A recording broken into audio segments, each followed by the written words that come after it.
BRS की रुकन कानून साज काउंसिल कविता ने वज़ीर आला रेवंत रेड्डी को तनकीद का निशाना बनाया। उन्होंने कहा कि साबिक वज़ीर आला और उनके वालिद KCR कभी तेलंगाना को नुकसान नहीं पहुंचाया और अपने ख्वाबों में भी तेलंगाना को कभी नुकसान नहीं पहुंचाएंगे।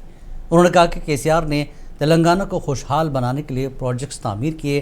प्रोजेक्टों की तामीर के लिए साबिक वज़ीर आला KCR ने कर्ज लिया था और इन कर्जों को अपने दौर में अदा किया। कविता ने कहा कि कांग्रेस हुकूमत अपने 1.5 साल के अरसे में 2 लाख करोड़ रुपए का कर्ज लिया है।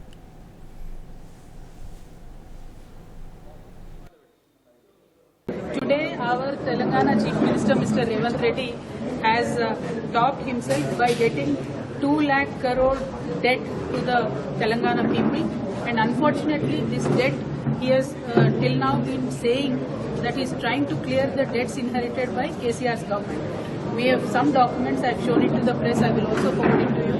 Some documents saying that the government is constantly defaulting on the loans that they have got from various agencies.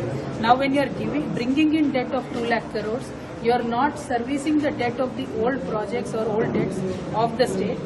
Where is the money going? That is the question in people's hearts today in Telangana.